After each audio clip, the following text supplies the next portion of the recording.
Welcome to the Zentangle Project Pack series. My name is Molly, Hi, I'm Martha. and this lesson is part of Project Pack number 12, which will help us celebrate our annual 12 Days of Zentangle, which is actually just like the best time of the year It for is. It's Zentangle. really. It's It's fun. we're thinking all year about What- what are we going to do for 12 days? Yeah, and ever since we started, like what, 5, 6 years ago? 7? I don't know. Maybe, yeah. It's been sort of this really exciting time, and I do think it was sort of the impetus of what started the idea of our project the project packs. packs. Yeah, For sure. definitely.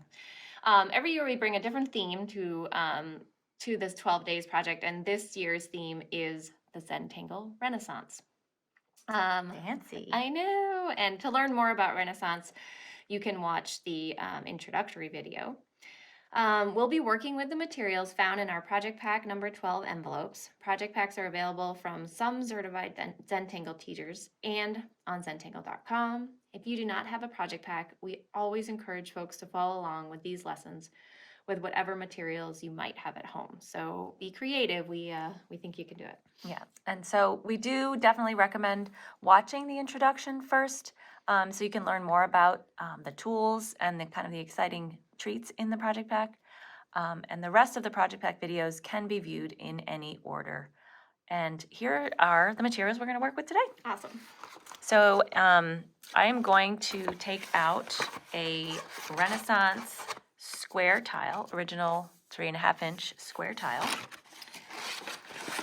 And I'm gonna dump out all these just tools. dump them out. Yeah, because I mean, I think we're using most of them, but I'm not sure. Right.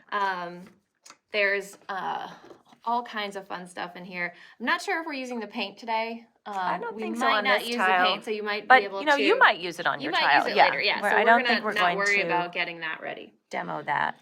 But I think all the other ones we will be using. So you want to grab a graphite pencil and get us started, Miss Martha. Yeah. So this is kind of one of my favorite tangles. I wonder why. I don't know. You'll learn in a minute. But we're gonna go about putting it down on this tile maybe a little bit differently than you have done before. Do you want to tell them the name of it? Oh, of course. I'll write it with my pencil. We are going to do, among others, Huggins today, which is my last name. Do you want to tell them why they call it Huggins? Why I'll tell them a little later. Right Okay, now, you tell 'em later. we got to get down to Get business. going. Okay.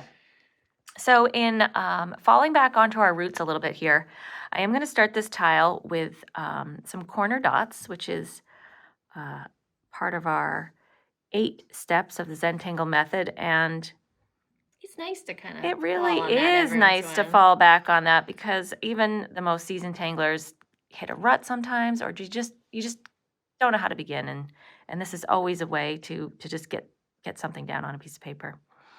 So we have our 4 corner dots very lightly with a graphite pencil, and then I'm going to connect these dots, but I'm going to really go out of my way to not have straight lines. I'm really going to. Whoa. I know. That's Careful. really crazy. I know for people who love straight lines, this might hurt a little, but just I didn't know see what you can do. Crazy. That's okay. I'm going to hand this to her after. She's going to have to deal with it. So just, a little curve, a little wonkiness. Like and channeling your mom here. I am. I'm channeling Mom. Okay. All right, that's enough of the pencil for now. And I am going to pick up my black 01 pen that came in my little toolkit. Yeah, sometimes under the camera it's hard to see which one's brown Yeah, and black, but on your own tile you'll be able to tell the difference. Yeah. So Huggins is, in essence, a grid tangle, but for this layout, the grid is going to kind of be blowing in the wind, let's say. A little bit, Yeah, it's a little yeah, wonky. a little, yeah. So I'm going to start by putting these 4 anchor circles in the corners, and remember, I drew my string dark so you could see it, but it will disappear. It will disappear, and we'll hardly remember that little safe net that we put down. So I'm going to draw a circle here, and honestly, your circle is going to be the perfect size, however you draw it. And the next circle I'm going to draw, I'm going to really try to draw it not the same size as that circle. And again, a variety of shapes, well, not shapes, but a variety of sizes is sort of the purpose here. Now, I'm going to create a series of these oddly different shaped circles. And instead of an even grid of 5 by 5 or 4 by 4, I'm going to have 5 circles across and 4 down. All right.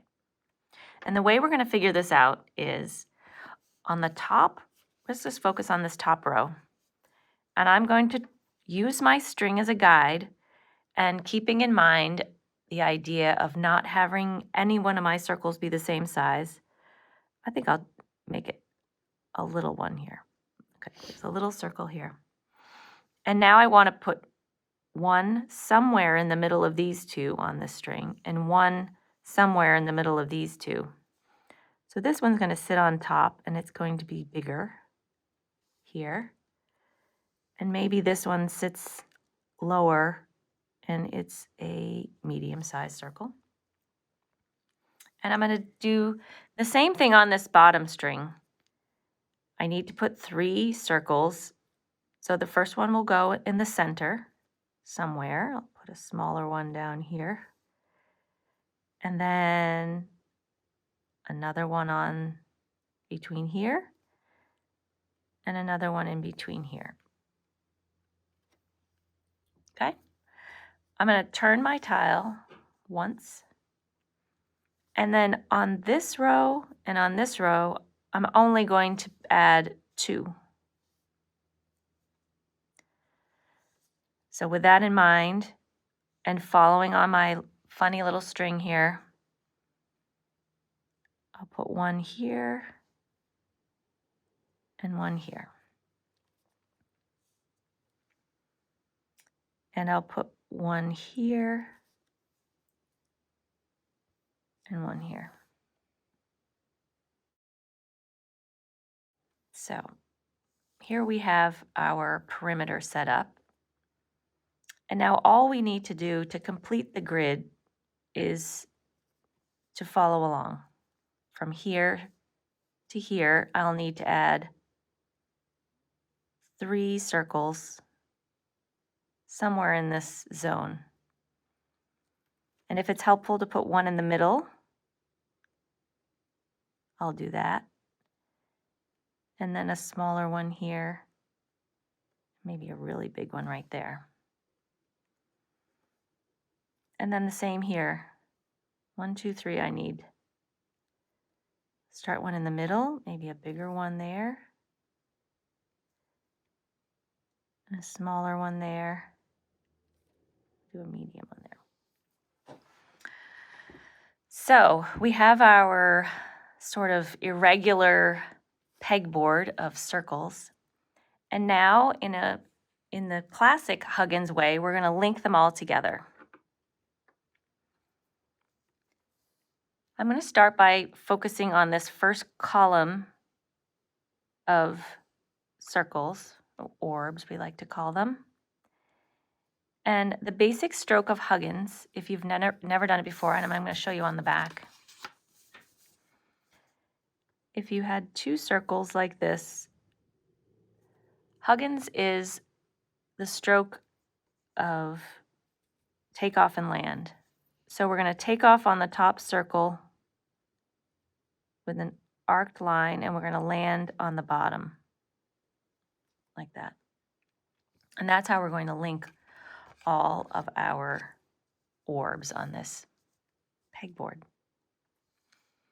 Starting at the top, I'm going to the left, and I'm going to take off on this circle and land on this little tiny one down here.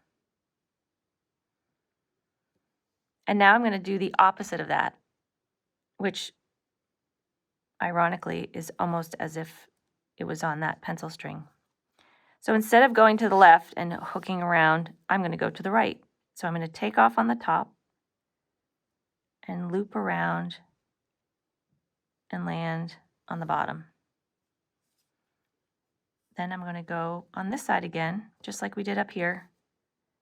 Take off on the top and land on the bottom. For this column of orbs, I'm going to do the exact opposite of what I just did. So instead of starting to the left, I'm going to start to the right. Take off on the top of my orb here and land on the bottom one. Now I'll take off to the left and land on the bottom. Take off to the right and land on the bottom. Don't forget to breathe. Take a breath, loosen your fingers. You got this. All right, on to the next column. I'm going to do the opposite of what I just did. So I had just started off to the right here. So that means I'm going to start towards the left. So I'm going to take off on that circle and land down on this one. Now I'm going to take off to the right and land there. Take off on the left and land.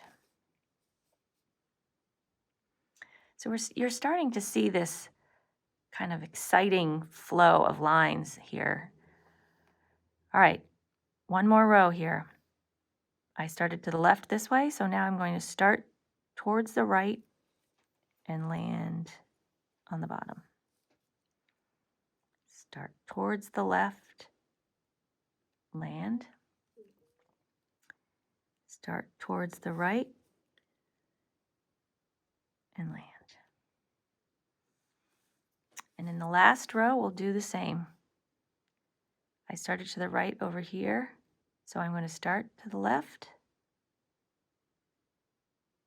and land. To the right,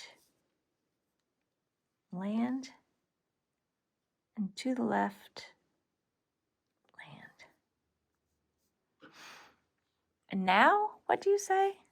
We're going to turn our tile once, and we're going to connect everything together in the exact same way. Working on this column of circles or orbs, I am going to start to the left. And if you're not sure which way to start, you wouldn't want to start that way because you would hit this line. So as long as you start the first one in the right direction, you got it made in the shade. I'm going to start to the left, take off, and land. Since I started to the left, I'm going to now go to the right. To the right, take off, and land. To the right, take off, and land. You might have to do a little reach there if they're not lined up, which hopefully they're not. And now this one, take off to the right and land. Okay, for this column, since I started to the left over here, which way am I starting, Molly? Yes. To the right. Take off and land. Since I started to the right here, now I'm going to the left and land. And you're right, you can kind of check yourself. So a lot of times I'll draw my line sort of in the air, and you can be like, oh no, that's going to be on the wrong side. And everybody kind of, for lack of better terms, will go astray on this tangle once. Yes. Maybe twice. And I'm going slowly for those who may have not done this that many times. So this is different too because it's kind of a little wacky. Yeah. I know. You guys are doing great. So here we've got this row here. So I started over here going to the right. So now I'm going to go to the left, curve around and land. Curve around and land.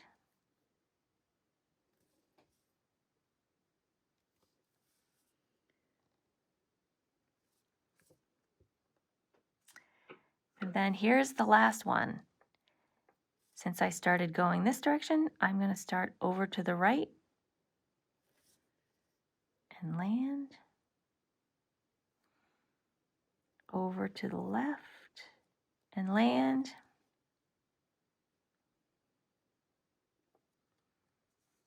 And last one. There we go. So we have this sort of free-flowing, like fabric that's a little bit folded or blowing on the line. And my goodness, there are so many things that you can do with this from here. And so it's kind of a fun thing to maybe do a few times and then have fun filling it in different ways. We're gonna show you a fun way as well. So while I still have black pen in hand, I think what I'm gonna do is go into each one of these orbs and just give it a little screw top there. I love this detail. It It's is. one of It's my so favorites. sweet, and I think to go along with our consistently inconsistence of this whole approach is to have your little parallel lines going in directions this way and that. So it helps to turn your tile a little. And realize that the smaller ones, it might be harder to do it, but that's okay too. It's a good exercise in a light touch on this paper. This paper especially can be a little more absorbent with the ink and reactive to outside influences like a humid summer day, which today I'm missing very much because it is cold out. It's beautiful out. It's beautiful. It's cold. It's really cold. Beautiful out. Very cold.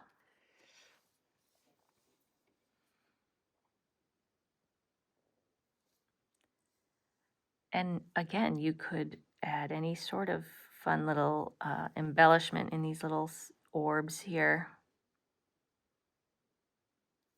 This one is just fun.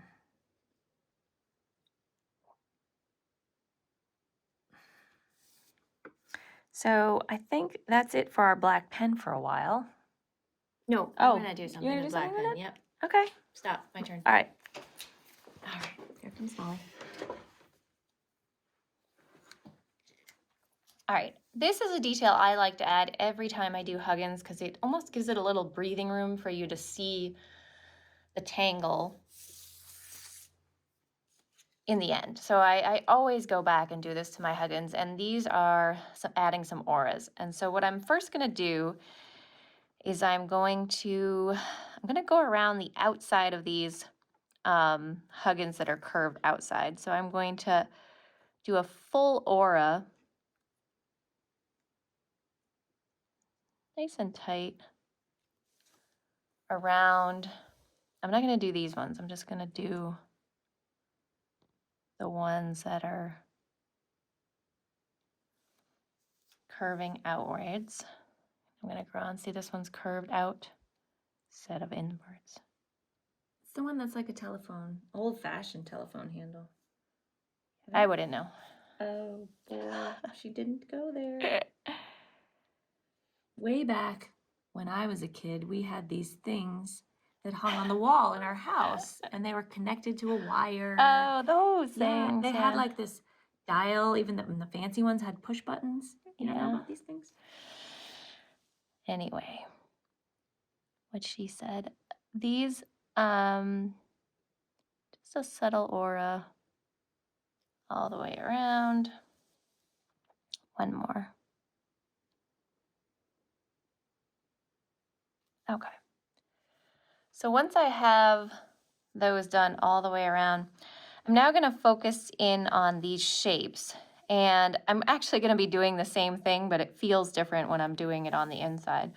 So I'm going to, once again, aura the outside of this curve, you know. but it's going to feel different on the, I do both sides, re-ink that. So on this one, I'm going to do it this side. I've already done that one because I already did it. Inside. You've already done the one you already did? Yeah.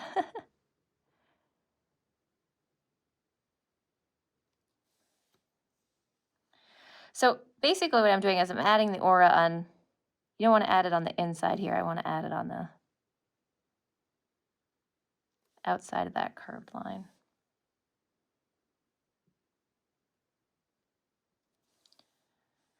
And if you get confused, just wait for a minute and kind of try to refocus. So outside, outside.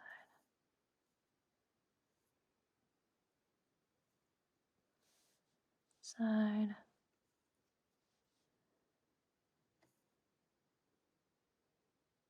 And if you accidentally do it the other way, you know what? It's gonna be fine. It's gonna be fine. There's a children's book about, what is his name? Anyway, I think it's about this cat who steps in paint, and every time he steps in paint, he's got his shoes turn a different color, and then he's like, it's all good. That reminds me of that one. Pete the cat, that's what it is. And I love his mantra because he sort of sings his song every time something happens and his shoes turn a different color. He learns to love the new color his shoes are. So if your tangle goes in a new direction, you just gotta figure out your mantra. You get a new pair of shoes. Yeah! Oh, it always comes back to shoes.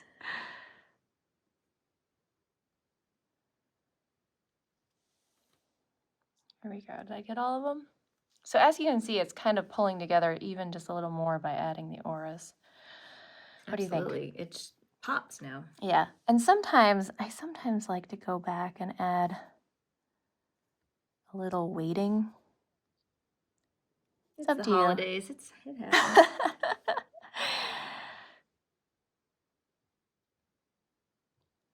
But I often will do this. Sometimes I go back in at the end, but I think I'm going to do it right now to... And you don't have to do all of them, but it does add a little love. All right, that's pretty good. All right, so once I get all that weighting in, I am going to retire my black pen for a bit, and I'm going to move on to starting to fill these spaces. What do you think, Martha? Oh, I love that little rounding in there. It's just... Yeah, it starts to pull it together, right? Yeah. So I'm going to pick up my brown pen now. It's brown. It's not sepia. Right. It's brown. It has a sepia look, but it's... Right, yes. If you are working outside the project pack and you're looking for a pen, it's the one that has the cap has a much lighter brown color, almost more copperish, actually. There is a color they call sepia, and it's very, very dark, almost black. All right, so because there is this like weaving thing going on, I am going to play with these weaving huggins going in one direction. So I'm going to be doing these ones, these ones, these ones, and these ones. They're all kind of going that way. And then Martha will play with the other ones. I am going to be working with a tangle called muka. How do we spell that, Martha? M-O-O-K-A. Okay. Just double checking. And I'm going to actually do a little muka on the back here, and I encourage you to play around with that. Muka is one of those tangles where I feel like it takes on the personality of the person that draws it, more so than even other tangles, because it has a lot of nuance to it and personality. And it sort of changes and morphs depending on where you're using it. And in this specific situation, we're going to be working with kind of little tiny mukas because we have a tiny space. And they're going to be kind of floating around and connecting to one another, sort of in these fun little ways.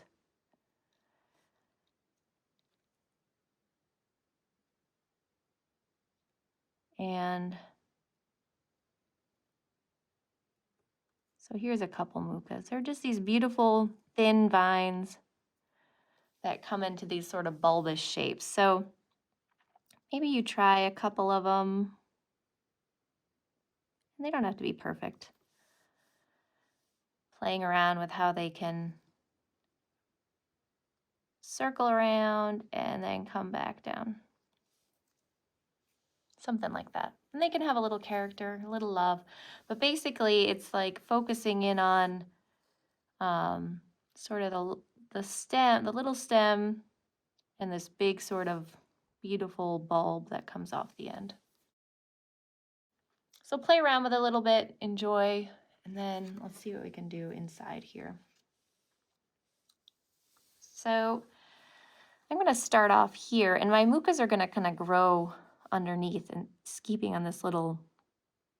So I'm going to start with one that comes all the way up and comes down, and maybe another one.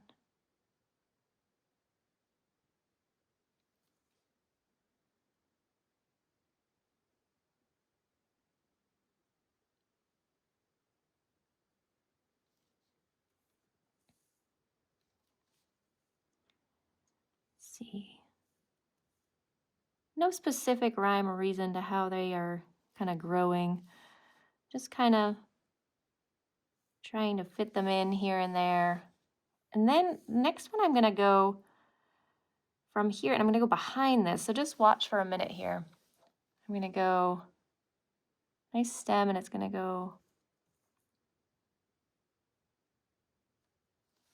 just kind of fun. Do another one over here. This one's going to be, just wait with me. This one's going to cheat and kind of poke through. That's just being a little funny, yeah. But I don't think all of them need to do that. We'll just do a few like that. Maybe another stem. And then I know there's not another one there, but I think I'm going to be a little playful and have one kind of come out right there.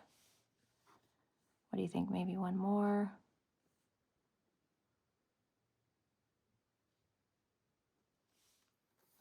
It's kind of fun, right? Super fun. And then you can kind of go back in, and it's important to know this is definitely one of those tangles that you kind of get a feel for what your specific muka is going to look like, and it's okay if it doesn't look exactly like mine. Mine actually looks a lot different than the ones my mom does, so she's a kind of muka maniac, but we won't hold that against her. All right, so now I'm going to start over here, and you know what I'm going to do first down here? I have, my mom does these things I love, where I'm going to kind of put a little, almost as if they, just a little V shape that makes it look like came. Oh, that's sweet. It's like a posy. All right. Now, I think I might, this one I'm going to turn upside down and do the other direction for fun. So let's start again with maybe one that sort of takes the whole space. That one was a little more loopy, but that's okay. Let's see, so now I'm going to try to travel up here.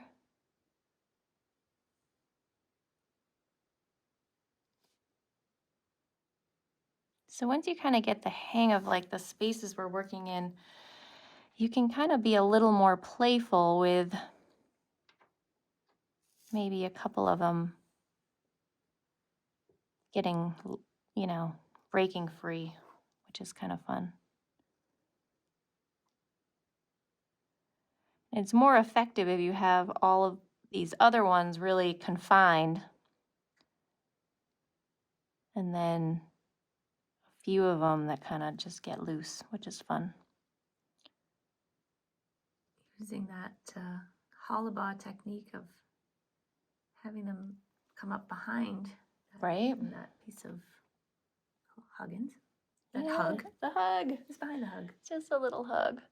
All right, so then we just have one more that we're gonna play with here. And oh, you know what? I'm gonna add that little bit on the bottom that we did on the other side. That was kind of fun. So it was just a little kinda, Right off the tile. right? Just a little. Very cool. And then I'm gonna do this other one coming from this direction. You can do exactly what we've been doing, the same thing. So you turned your tile 180 degrees and Yeah. you're going up in the other direction again.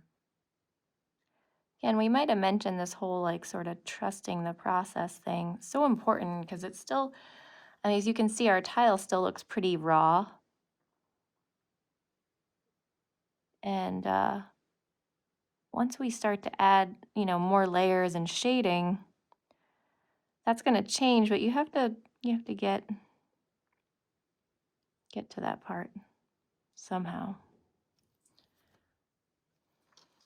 You could use really any organic tangle in this, besides muka, really, just something that would grow and be able to change in size, and Poke leaf would be great poke leaf, here. or even vertigo, which is sort of a vining, leafy Oh, thing right. as well.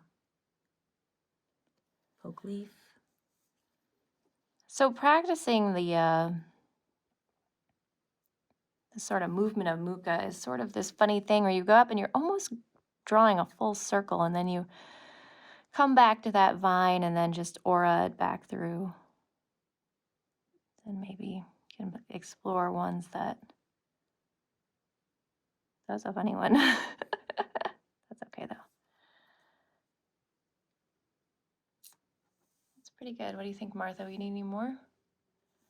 Well, you know, it's the kind of thing that we could go back later. You If can it go seems back, like we totally. need to add some more flamboyance to it, we can But definitely do that. because I've already done it, I want to do a little bit of weighting here. So I'm going to show you just one and then I'm going to go in and fill all of them like this. But I'm going to add just a little weighting like that. And you might not do all of them, but I'm going to do a bunch of them. Just in that crook. Because I sort of, I feel like I need some We need a little drama. here. So I guess you could fill in the whole background if you wanted to. if you wanted to fill in the whole background, that's an alternative. I think I want to just play with this little bit here. I love that process because it's almost like going back and saying, this line was so awesome, I'm going to do it again. And make it so that everybody notices it. Now I'm going to think about this totally differently. Right? I think it's just... All right, I think I got them all. Oh, I'm actually starting to get, there's stuff happening. Yeah, no, there's it's stuff happening. definitely getting exciting. It's getting there. Okay, you're up, Miss Martha. We have a lot of curvy lines going on here on this tile. And so I thought I'd add something that was a little more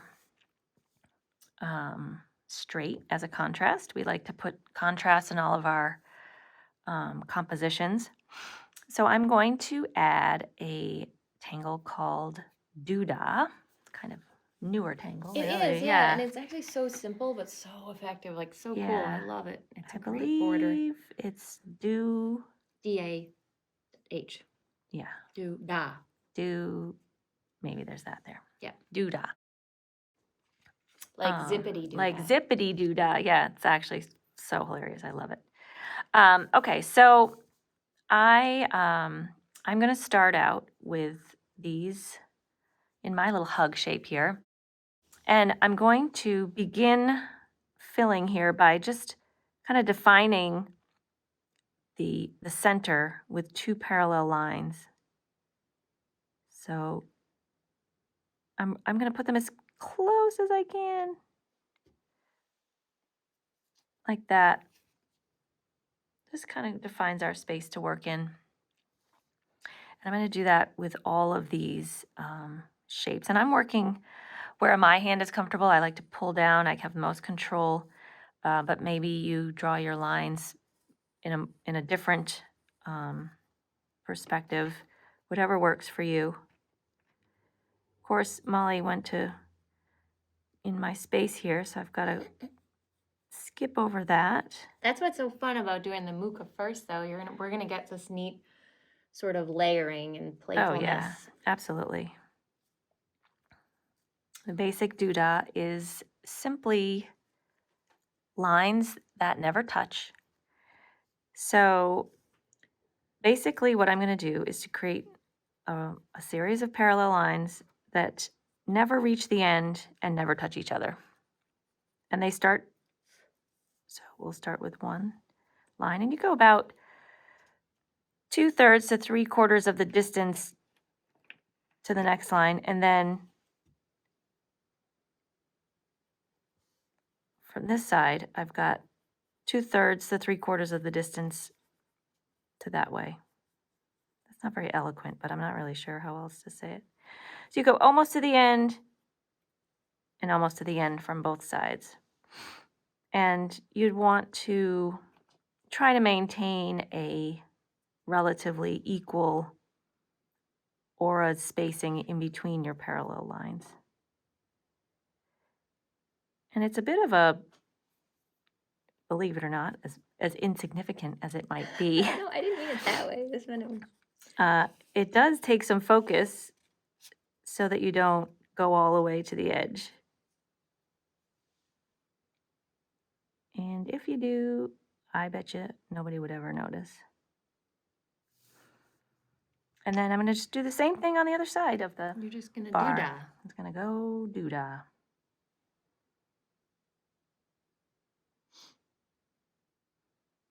And you may have the urge to pick up the pace, but honestly, it's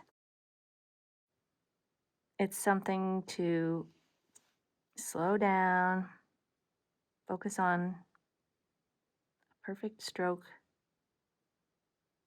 deliberate. So close.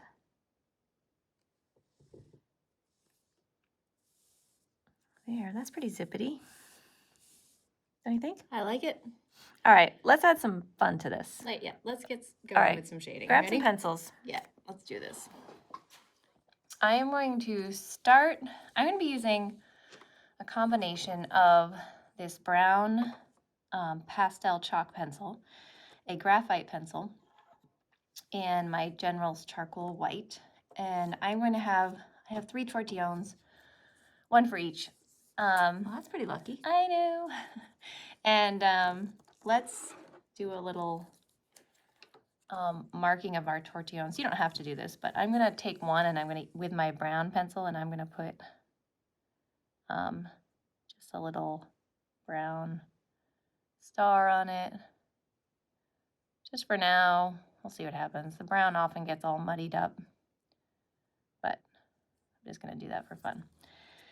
And then I'm just gonna leave the other 2, I think, for now, but you can mark them as well if you want. And I'm gonna start with using, going back and forth with the brown and the black, or the graphite. And I'm gonna start by, say we're just looking at one of my little muka spaces. I'm gonna start by putting a graphite little shadow here and here.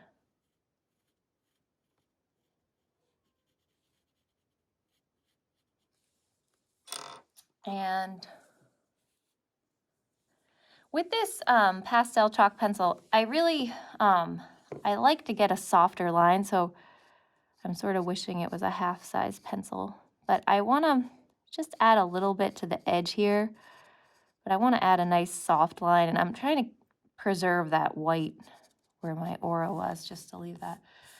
And what this, I feel like what this pastel brown does, it kind of antiques it a little bit. It makes it feel a little Kind of Renaissance-y? yeah, it's a little Renaissance-y. It's kind of fun. So I put those on the edges. Now I'm going to, this is my brown one. I'm going to first sort of very gently just kind of work the brown into the surface of the paper. And it does. It sort of just antiques it and adds that sort of sepia to it. So love that color. Oh, it's beautiful. Oh, it's I'm going to try to so sort of pretty. leave the middle a little bit. Then I'm going to take another tortilla I'm going to use for my graphite and just sort of buff out the graphite. It goes without saying that you'd really want all of your ink to be very dry Right. before you start this process, because you don't want to overwork your paper. Yeah. It's striking, but it's a lot of stuff on top of your Right. paper. You have to really sort of be respectful. And now in the middle here, I'm doing all three colors at the same time here just to kind of show you. I'm using the side of my chalk pencil and going kind of lightly. It is one of the magical things about this paper is that it really takes that white. Yeah, you don't want to Very overwork well. it. So I'm just going in really light on the side. And I might not even, I mean, you can use the tortillon a little bit just to invite it into the paper, but it's not going to need much, Doesn't need much. right? So look at that. So this is just one done. That's pretty fun, right? To see just the one done, yeah. It has such complex features that I don't know if anybody could even imagine how you started this with one Right? line. So it started with one line. All right, so let's go and do another one so you can see how we did this again. So what I did was I first took, it's a pretty dark graphite right at the edge here. Do both.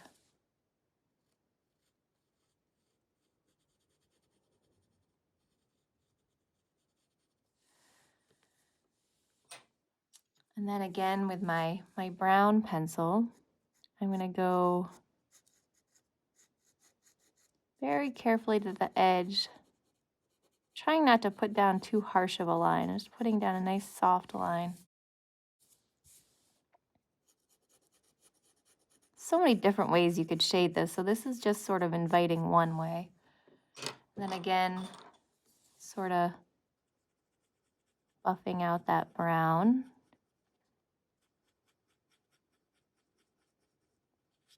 Leaving the middle. And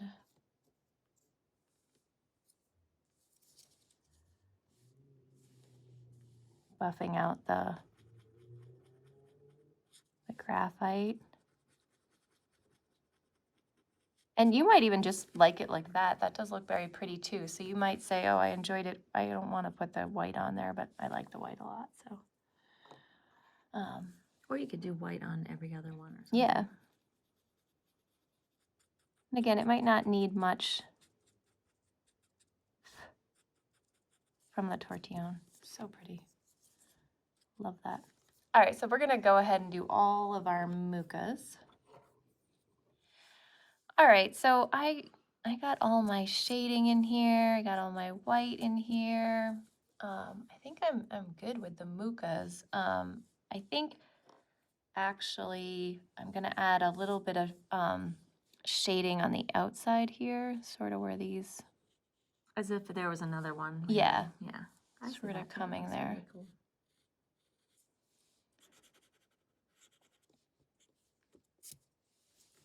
There we go. I think we got them all. All right, so let's do some duda.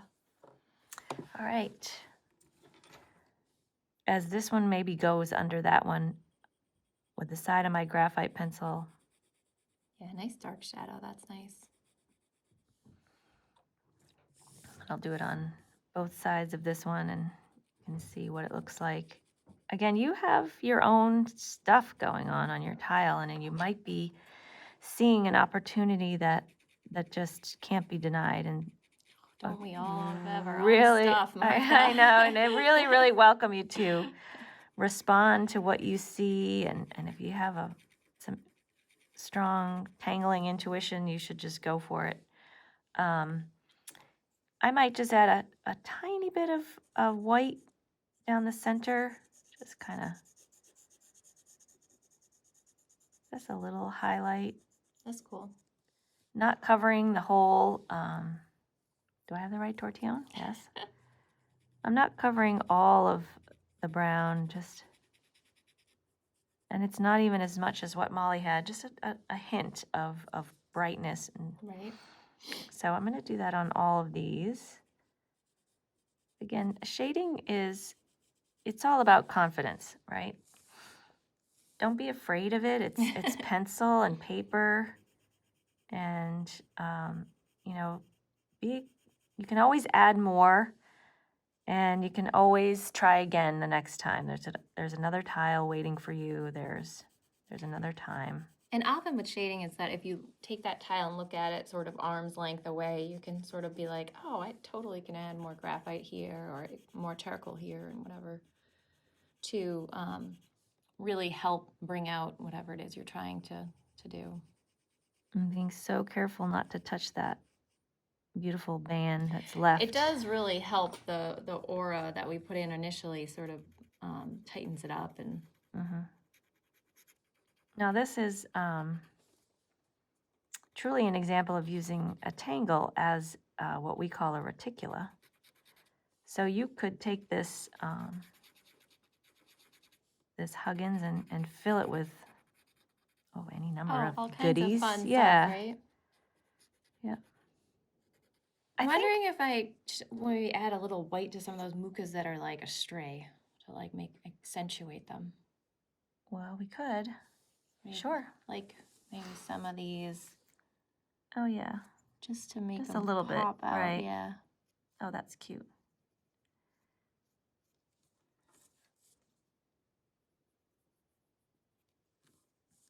I don't even think you need to buff it. I think leave it that kind of Right. strong. You don't have to add too much to it. Sometimes just a little dab of the finger.